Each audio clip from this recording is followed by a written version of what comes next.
What's up, people? I'm Shaggy, the Opinionated Hippie, and this is part 2 of my reviewing and ranking Jethro Tull's studio albums. This is the 80s, going backwards, so we saved the really, really good stuff for towards the end. Released 5 albums in the 80s, Jethro Tull did. This was very much, they were trying to maybe go the Neil Young route and have a sort of Neil Young type 80s in which every album just embraced a different musical genre. Neil Young's journey was a little more like scattershot and random, where I think Jethro Tull's journey, you can see like, okay, this is what was happening in music, they're going to try it. This is who was big in music, they're going to try it. Mixed results, I'd say 60% successful out of the 5 albums. But yeah, that's it. What is the connection to Zappa? Well, Eddie Jobson, particularly here in the 80s, was a member of both Frank Zappa's band in 76, 77 and Jethro Tull in the 80s. Plus, the Brecker brothers played with both artists, if I'm not mistaken. I think I saw them appear on an 80s album, right? Maybe not. But anyways, at least the Eddie Jobson is there. But yeah, that's all I got. 5 albums. At the end of this, I will combine the 80s and the 90s on, so into one big list. I'll drop that at the end of the video to update that. But yeah, let's get on to number 5. Number 5 is Under Wraps, which came out in 1984. This is their 15th studio album. The much maligned Under Wraps, but I guess it's the sound that's much maligned. They decided they didn't want a drummer on this album, and so it's all like drum programming, electronic drums, not real drums.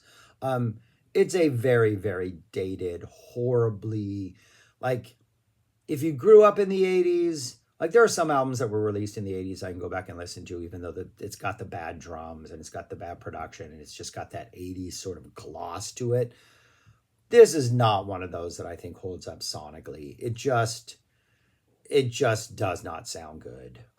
When the flute comes in, you're like, oh, it's almost like a canary in like a, like if you're working in like a factory, or it's like some futuristic movie where everybody's robots and then all of a sudden a flower pops up out of nowhere and you're like, oh my gosh, it's like nature. That's what the flute is, the guitar to some extent. There's one track that's 100% acoustic. Even sounds like there's a real tambourine, so maybe not all the percussion is electronic. That would be, what is that, Under Wraps 2? And it is just, it is a breath of fresh air, and it really, I don't know, I think there is an opportunity to make a better album by mixing the acoustic instruments with the electronic stuff, going strictly electronic and getting away the warmth of the acoustic stuff doesn't help. And the frustrating thing is you can hear good songs under here. There's a song, European Legacy, really cool vibe, some really good grooves in it. It has a little more of a dynamic nature where I think there are like some acoustic like sort of interludes throughout it. So that breakup works well, you know, to go from like the cold electronic synth sound to like a warmer acoustic sound. European Legacy is kind of works because it has a little bit of both. Later that same evening, which follows, works because it's way over electronic. It's almost like frantic. It's almost like way too restless. It's kind of a hot mess. You got synths, you got electronic beats, but it almost works in spite of itself. Other than that, it's a lot of just cheesy 80s rock with just bad production, just that horrible 80s sound. But yeah, I mean, you can hear some good songs in here. This would have been an interesting project for the band to do at some point, to like, maybe when they did Roots to Branches, to go back to the roots and re-record some of these things, just like learn the songs, go in the studio and knock them out in like a live jam session. Because I think there's some good stuff here, but the sound, I can't put it any higher than 5. It's almost unlistenable because of the production, at least to these ears. Yeah, so number 5, Under Wraps. Not as bad as an album song wise as people say, but this sound, it's not a good thing. The 80s did bad here. Bad 80s. Number 4 is Rock Island, which came out in 1989. This is their 17th studio album. This is sort of the second in their hard rock trilogy when they were kind of beefing up a little bit. Um, I think the problem with this is just it's not hard enough to be like attractive to legitimately hard rock fans. Um, but it's also not proggy enough, and there's not enough like sort of Jethro Tullness sort of weaved in the DNA of the hard rock to make it like a really strong Jethro Tull album. Like even like Under Wraps, when the flute comes in or when Ian sings, like the Jethro Tullness is there. Um, but in this one, it's just there's a blandness to it. I think the second side or the second half of the album is much stronger than the first half of the album. The first half of the album just sort of has a generic rock vibe, some bad kissing Willie, just some bad puns throughout the entire thing, or innuendos or whatever they are. Lazy is what they are. Yeah, and just the first half of it, it's just I don't know. You get a big sort of soft to loud song in Ears of Tin. You get some more just kind of standard rock in there. The title track is a nice like jammy middle section that's pretty good, but the first half is just kind of just treading water. The second half gets more interesting. Heavy Water, even though there's some hardcore synth energy in there, has one of the better melodies of the album, and I think a nice driving that kicks off side two or kicks off the second half of the album. We get another Christmas song. Don't know why we need another Christmas song, but Jethro Tull likes their Christmas songs. Almost feels like it should close the album. It has that sort of, I think it's like Here's to Everybody or I Hope Everybody, one of those like almost like toasty type songs that you could see closing out an album. The Wailers' Dues is pretty cool, very dynamic, almost kind of a little mini prog epic. Some really cool guitar parts throughout it. Just nice, softer, kind of spookier, eerier parts into nice, big, dynamic parts. Big riff in Mondo, despite not having an absolutely huge riff that a song called Big Riff in Mondo should have, is also kind of a little pretty cool little song. There's a lot going on. Nice little calm ending to Fade Away. Starts off talking about a mandolin, so we get some mandolin stuff into some more like heavier, bigger sounds. Another pretty cool little song. And then Strange closes out with Strange Avenues, which is another one which just has very dynamic, almost sounds like an instrumental. I think it's like a 4-minute song, and we don't get the first lyrics, vocals for over 2.5 minutes. Really nice sort of intro part. So the second half of this album, I think, is actually pretty engaging. It's just the first half is just not really doing anything new or interesting, and kind of maybe just a little boring at times. But yeah, not a complete failure of an album, and actually a pretty good second half. But yeah, that would be my number 4, Rock Island. Number 3 is their 16th studio album, Crest of a Nave. This came out in 1987. And if you were around in 87 when this came out, one of the biggest rock bands in the world, still pretty riding high, maybe starting to wane off the success of their Brothers in Arms album, was Dire Straits. This is their Dire Straits album. This is also the album in which, unfortunately for them, because I'm sure it caused them more grief than it was worth, they won the Grammy for Best Heavy Metal Hard Rock Performance, which I'm not sure this is either one of those, even though there's a guitar. A pretty good outing, but it's very Dire Straitish. Ian Anderson's vocal delivery. Apparently on the previous tour, he had hurt his larynx or his tonsils or whatever it is that you use to sing. He had damaged it, and so he had to do this sort of talk thing that Mark Knopfler does. Kind of works. The guitar parts in some of these songs, just those nice little licks between like lines, between verses, very Mark Knopfler-esque.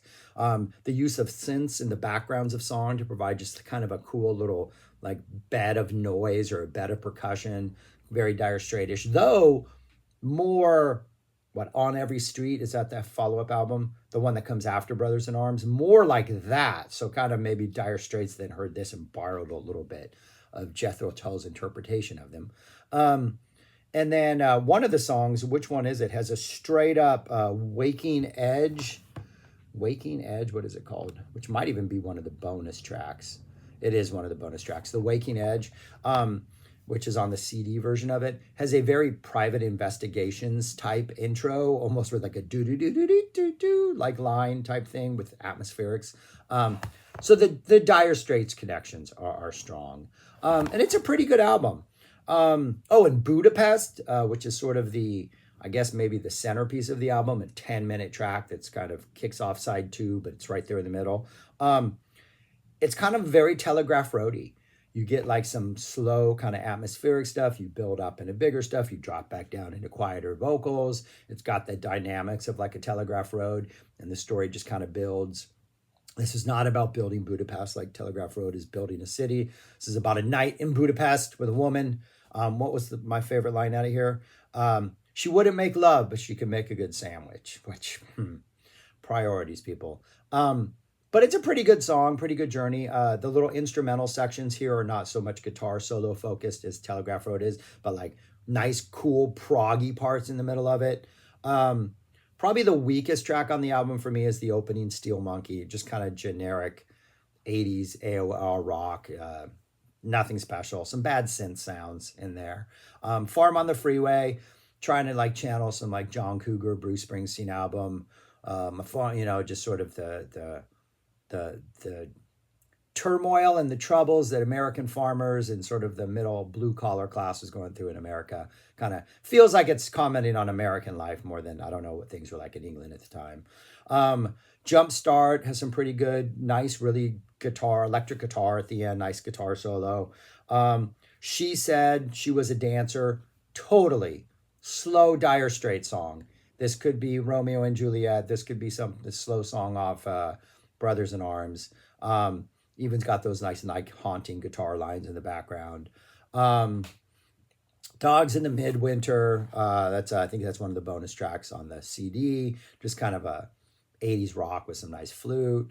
Budapest, the Telegraph Road, Mountain Man, which starts off with this really nice, airy sort of like early morning on the mountains with wisps of clouds and fogs and birds. It has that nice mountain. It feels like you're on a mountain. And then we shift into like more of a groovy loose section that, again, reminiscent of Dire Straits. And then Raising Steam, just like your typical synth 80s AOR rock. It's got some good stuff on here. It's got some strong songs.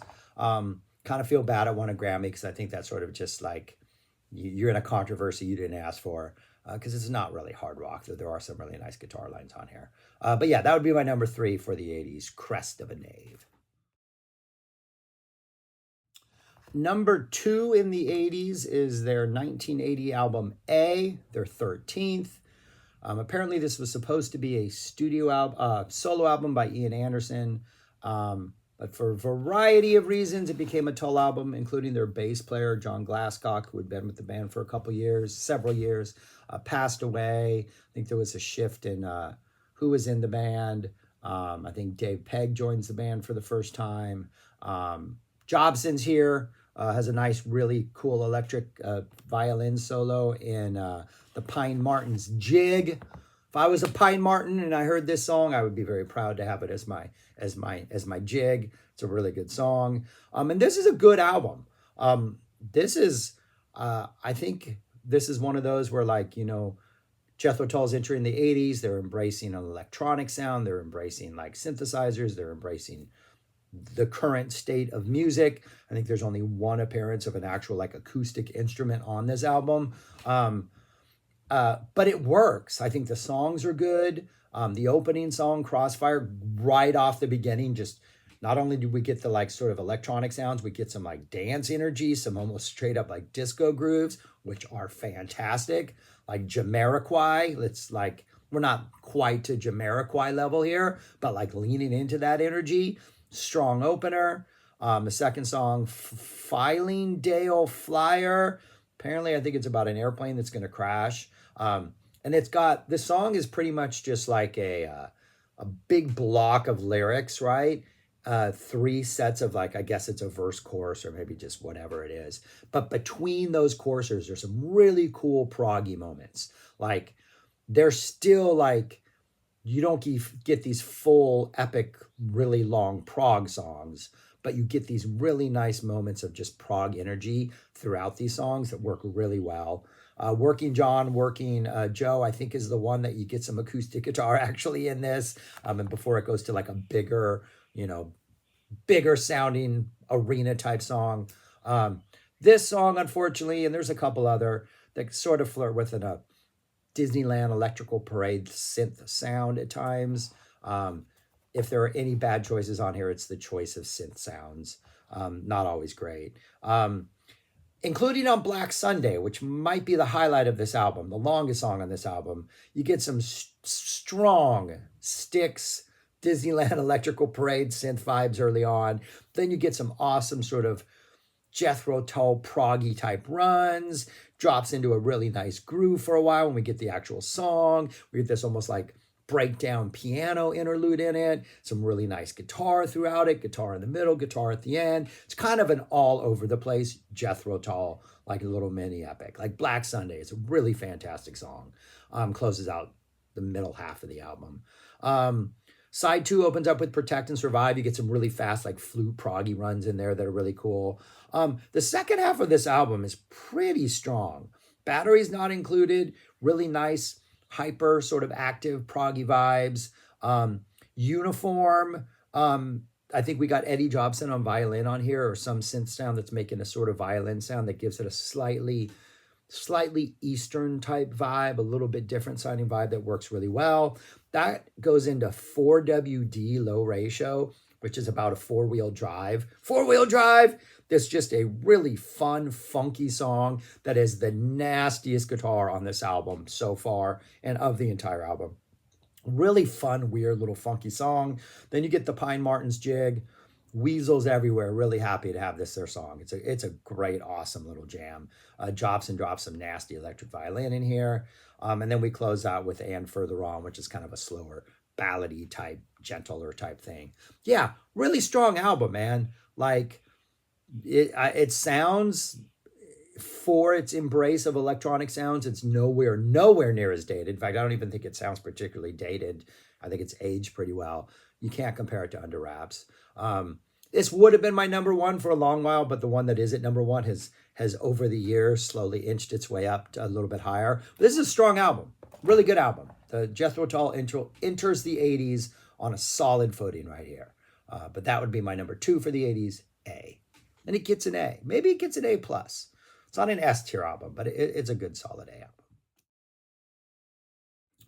And my number 1 in the 80s is The Broadsword and the Beast. This came out in 1982. And it seems like there's 3 things going on with this album. 1, they're still embracing the electronic sound that they embraced with A. And I think other than some rough synth sounds, again, at times, for the most part it works.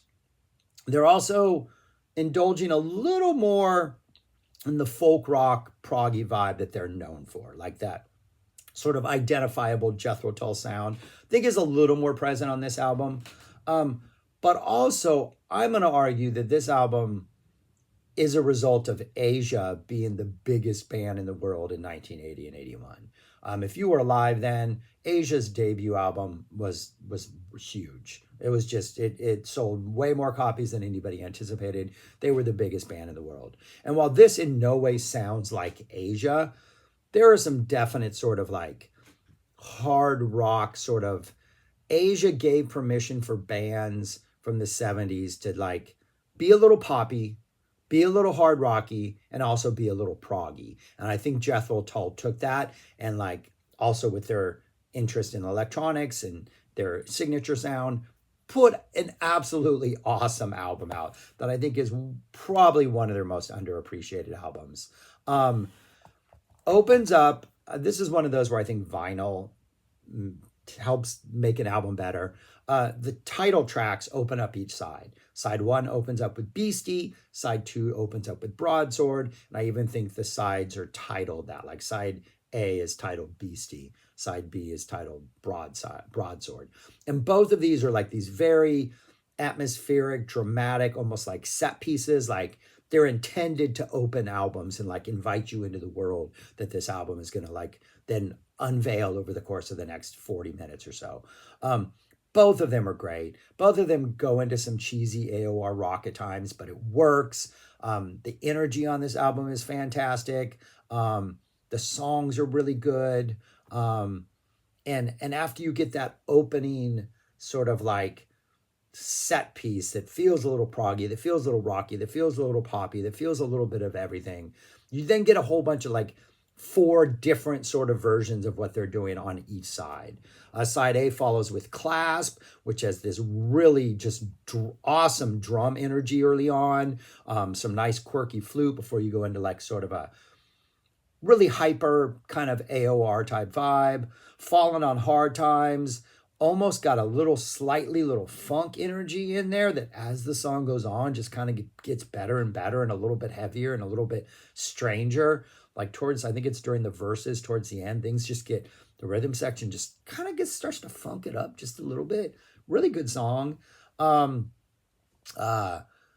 Colors, nice piano key intro into some nice 80 synths, into some kind of upbeat type rockish. And then the closing slow marching band is like a piano ballad with like those big moments, those dynamic moments to like fill an arena type thing. Strong first side, but the second side is even better. Broadsword opens up. Some rough synths in there for a while, but this is a very big song, has a really nice guitar solo in it, opens very dramatically and slowly, unfolds the music. A lot of synths appear in here, but pretty good song. Pussy Willow has a really nice folky start. Then we get into this really nice pulsating groove that just kind of like, just kind of moves you and makes you want to kind of tap your toes or maybe dance a little bit. Watching Me, Watching You, really quirky Gary Newman, XTC, Devo type, frenetic type pop with kind of a really cool narrative in it, some really cool lyrics. But embracing the new wave synthy energy that they've been flirting with. This is probably the one that's dipped the most in the new wave energy. The awesome Seal Driver, which has some great guitar in it. There's a middle section that's not too long. It's maybe 20, 30 seconds in which the synths almost have like a Pink Floyd vibe. And I think that it might be bass or it might be a synth bass. It has this almost pulsating like One of These Days type vibe where we might get something really funky. We don't stick with that for very long, but it's there and it's pretty cool. And then Cheerio is a short solemn sort of ending the song type closer. Cheerio to you. Underrated album, absolutely enjoyable. Gets better as you listen. If you can just embrace the fact that this is the early 80s and they kind of had no choice. This is what everybody was doing. The sounds are pretty good. The songs are pretty good. You just got to embrace the sounds. But yeah, an underrated gem, easily. The Broadsword and the Beast, my number 1 for the 80s. And that's what these 5 look like in typewritten form, right there. Each of them, like, none of them are horrible. Under Wraps is just, doomed because it represents everything that's wrong with the 80s. And then if I were to meld this list with the 90s and beyond, it looks like that. I got 3 of these on the top. Roots to Branches and J Tull sneak in there. Those are pretty strong. And then once you get to the bottom, it's just kind of, you're picking nits. It's minor little differences down there. And Rock Island, the second half of Rock Island lifts that up. I was surprised at how strong that really is, that second half. But yeah, that's how I would rank them as of July 1st. Wow, we're in July when I'm filming this. Not the 1st of July, but we're now in July. But yeah, there we go. All right, that's all I got. Thanks for watching. Let me know your thoughts on these albums, things I might need to know, things I messed up on, all that stuff. Subscribe, like, share, comment, and go listen to Broadsword and the Beast. This is a much better album than historically Jethro Tull has been given credit for, people. Yeah. All right, that's all I got. Thanks for watching. Peace. Talk to you later.